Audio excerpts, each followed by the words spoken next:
The topic for my thesis is Discipline in Classroom Management. It's titled Discipline in Classroom Management, Finding the Missing Link. Study overview. One of the main issues in the classrooms today is discipline in classroom management.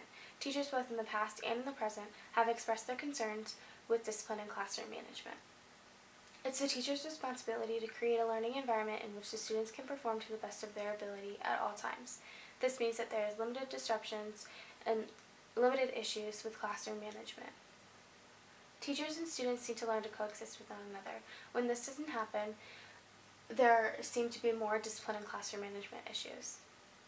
Both social and instructional interactions make a difference in the classroom. Several studies will help serve as a guide for this study. We'll discuss them later on in the literature review. The study will contain 12 elementary teachers, which will be split up into 2 separate groups and will span over the time of 4 weeks. We'll get to that a little bit later as well.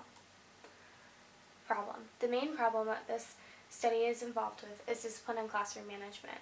It's a growing problem in classrooms today, and it affects both the teachers and the students. The learning environment is disrupted, which it can't happen because students will not perform to the best of their ability. It needs to be dealt with before it becomes uncontrollable. Students will soon get out of hand or to the point where the teachers can't control them and don't know what to do. Somewhere along the line, a link has been lost between teachers educating their students and teachers managing their classrooms. The purpose of the study is to attempt to discover that missing link or lost connection between the two. More specifically, it's to decipher the effects certain strategies, approaches, and attitudes have on classroom management. Results should show which strategies positively and negatively affect the classrooms today. Results should also be able to serve as a guide for future teachers, as well as a reference for in-service and pre-service teachers. Because it's a qualitative design, this study has a research hypothesis. Data will be collected in the form of detailed descriptions as well as observations and interviews. The hypothesis is as follows. Strategies, approaches, and attitudes used in the classroom have different effects on the outcome of classroom management and discipline. More specifically, this means certain strategies will have positive effects and certain strategies will have negative effects on the classrooms today. A literature review. Literature review is broken down into 5 subtopics. They are teacher beliefs, pre-service experience, teacher interactions, teacher attitude, and what to avoid. Teacher beliefs. Understanding teachers' opinions help grasp a better understanding of the difficulties faced today. It's extremely important to take into consideration what teachers believe and what their opinions are because it sets the basis for the rest of the way they run their classroom. According to a study done by Roses and West in 2009, teachers believe that they are able to establish beneficial classroom management systems, motivate students, especially those students with low interest, as well as have students obey class rules. These class rules can be set at the beginning of the year, they can be newly established class rules, but overall teachers believe that they have a good feeling on all 3 of those things. In the same studies, teachers have also expressed that they have uncertainties when it comes to disruptive and noisy behavior. They can't redirect quickly enough, and they feel uncomfortable saying that they are fully aware of how to handle specific situations. One possible explanation for this is unrealistic optimism. Most of the teachers in the classrooms today have chosen their profession because they want to help students learn and grow, and this sometimes overshadows their real ability and gives them this sort of unrealistic optimism as to how they can manage a classroom. Pre-service experience. Pre-service is just a term that is used for usually education majors in college who want to become teachers and have some sort of requirement to fulfill observational hours, teaching hours in a classroom, but do not have their own classrooms yet. Education and experiences gained in the pre-service experience have a major impact on the way that those teachers run their classrooms in the future. How they see other teachers that they're with handle situations is how they will either approach or not approach, depending on the teacher that they've been with, situations in the future in their own classrooms. Pre-service teachers have also expressed difficulty with redirection. They're comfortable with overall classroom management, but again, it's that redirection that they really need to focus on. This may be an indication that they need more of a focus on specific strategies in their education classes, or more of a focus on it when they're in the classrooms with teachers doing observational hours or teaching hours. Maybe we need to somehow allow pre-service teachers to be exposed to specific situations in which redirection is used more often, so that they get a better grasp of how to handle situations in the future. Teacher interactions. Teachers and students need to coexist in the classroom together. I mentioned this previously, and it is crucial for teachers and students to be able to coexist in the classroom together, because if that respect is not mutual, then the classroom is not going to be run properly. The teachers serve as a leader for their students, and they need to be aware of both social and instructional interactions, because again, as mentioned before, both of these types of interactions will have an effect on the students.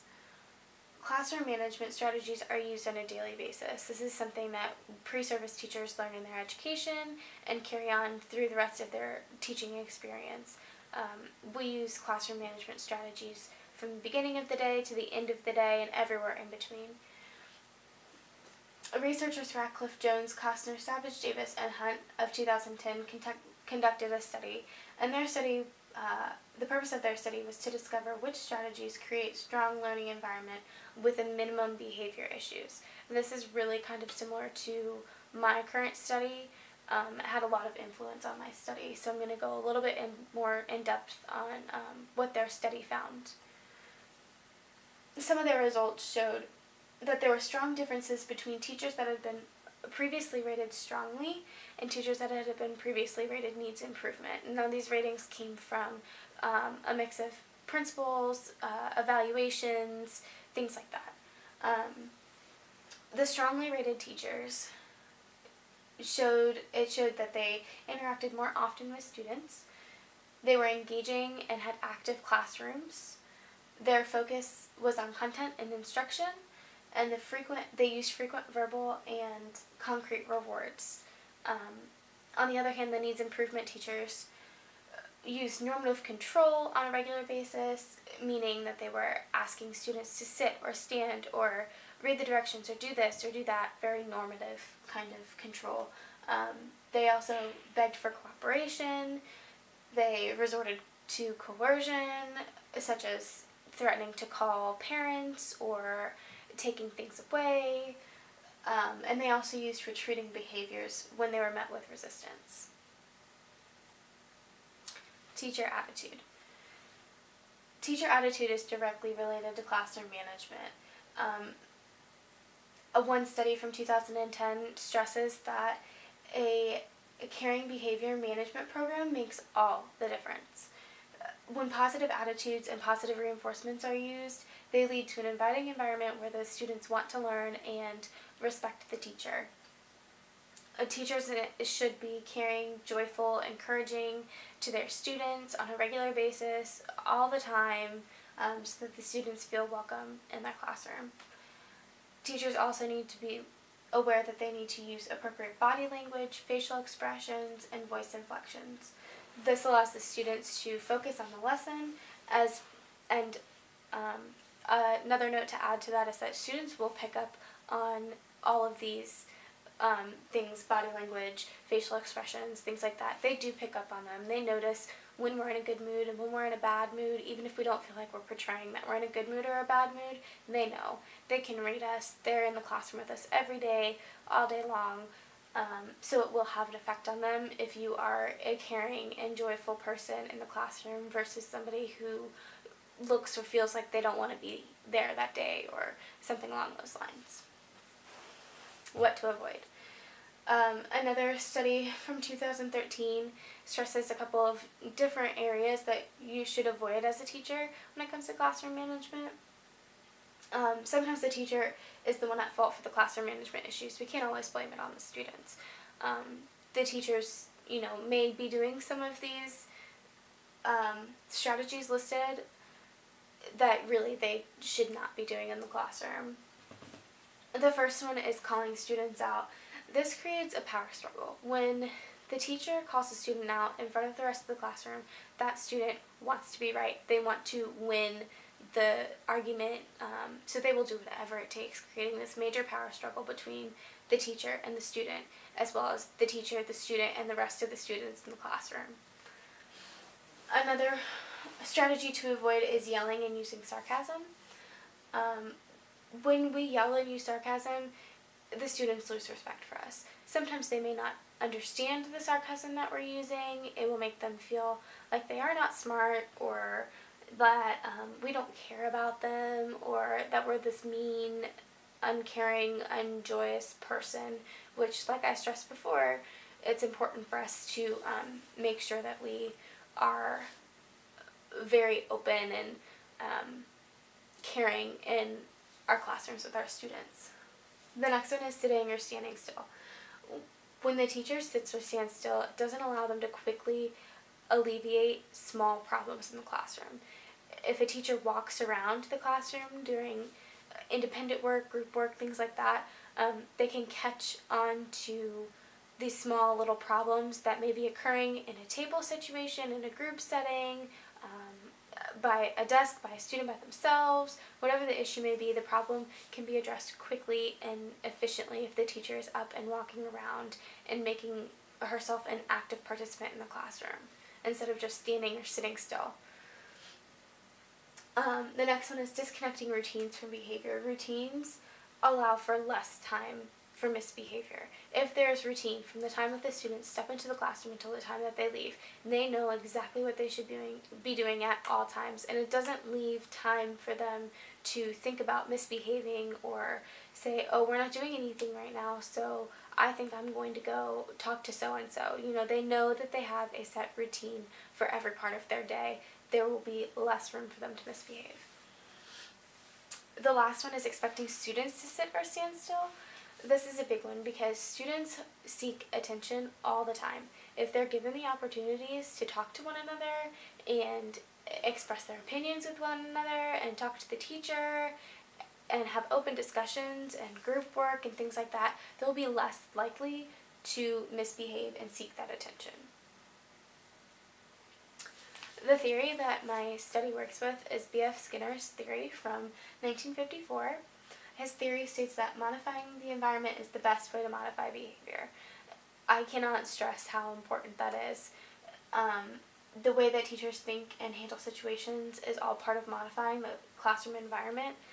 A classroom is set up for maximum learning, and that will lead to less discipline problems. So if you set your classroom up properly, and you set your classroom up with a caring, open, learning environment, you're not going to have as many misbehavior problems. His theory also stresses that punishment should not be used as a means of behavior modification. Again, through my study, and you'll see towards the end, it's really important that teachers are using other strategies besides punishment as behavior modification. Research design. My thesis covers elementary grades K through 5th. There will be 12 teachers, 2 from each grade level, involved in the study. They will need to be recommended by the principal, have at least 3 years of experience, and also have 18 to 22 students in their classrooms. This study will begin with a school-wide survey. The survey will be sent out, and each teacher will have a week to complete it and turn it in. The researchers will send out emails reminding the teachers that it needs to be turned in by a certain date so that we get maximum return. All regular classroom teachers in kindergarten through 5th grade will be taking the survey so that we have a good general basis for the rest of the study. There will be 2 different sections on the survey, a strategies and approaches section as well as an attitudes section. The strategies and approaches will have specific strategies and approaches that we use in classrooms, such as ways to redirect students, ways to conduct behavior management, things like that. The attitudes section is going to be how the teacher is portraying herself or himself to the students. What kind of attitudes are you using? Are you using, caring and joyful and, you act like you want to be in the classroom, or are you portraying that you're miserable in the classroom? A scale of effectiveness will be used for the survey, so teachers will be able to rate in the two sections on a scale of highly effective to highly ineffective, and this again will set the basis for the rest of the study. Results from the survey will then be divided into two sets. Based on how the teachers answered the survey, we'll compile all of the results and then split those strategies and attitudes into two separate sections, and one will be labeled the effective strategies and attitudes, and the other will be labeled the ineffective strategies and attitudes. Then each teacher used in the study, so going back to those 12 teachers and 2 in each grade level, each of those teachers will be assigned one of the sets, so they'll either be given the effective set of strategies and attitudes, or they'll be given the ineffective set of strategies and attitudes to use in their classroom over the span of 2 weeks. The teachers will not know which set they were given, so they won't know if their strategies and attitudes were rated effective or if they were rated ineffective. And the students will only be aware that there will be people coming in and out of their classrooms for those 2 weeks to observe them. They will have no idea that it's part of a research study. They won't have any idea that it's based on classroom management. They will just know that people will be coming in and out to watch them. The researchers will observe all 12 teachers over the 2-week period. They'll be able to take notes as well as record some video footage of the teachers and how they're using those classroom management strategies and what kind of attitudes they're portraying to the students. The teachers will also keep a journal during this 2-week period. They'll be able to make note of how they felt that the day went, what strategies they used specific to the list that was given to them, why they worked or why they didn't work, and what they could have done differently throughout the day based on those strategies and attitudes used. At the end of the 2 weeks, the researchers will conduct individual interviews with each teacher. This will give us further data to add to the list of notes that both the researchers and the teachers have been making for the 2-week period. Sample selection. A sample selection is the 12 teachers, 2 kindergarten teachers, 2 first, 2 second, 2 third, 2 fourth, 2 fifth grade teachers. They will need to have a minimum of 3 years experience, and the principal will have to recommend them for the study. They will recommend them based on evaluation scores as well as performance ability in the classroom over those last 3 years. The time frame. The time frame is approximately 4 weeks long, give or take a little bit depending on whether everything is turned in on time, whether teachers need more time for things, etc. The first week will be for the school-wide survey. It will need to be completed and turned in at least 90% return rate on the survey for the study to begin. There'll be 2 weeks for the researchers to observe teachers using the specific sets of strategies that they were given. And in that 2 weeks, again, the teachers and the researchers will be making their own notes. And then the last week will be for the researchers to conduct personal interviews with each teacher. This may take a little bit longer than a week, depending on the availability of the teachers. Data collection. School-wide survey will be the first thing that's collected, and then the next thing will be the observational data from the researchers over the 2-week period, as well as those teacher journals from the 2-week period. The personal interviews with each teacher conducted by the researchers will be the last data that is collected. Everything will then be compiled together. Data analysis.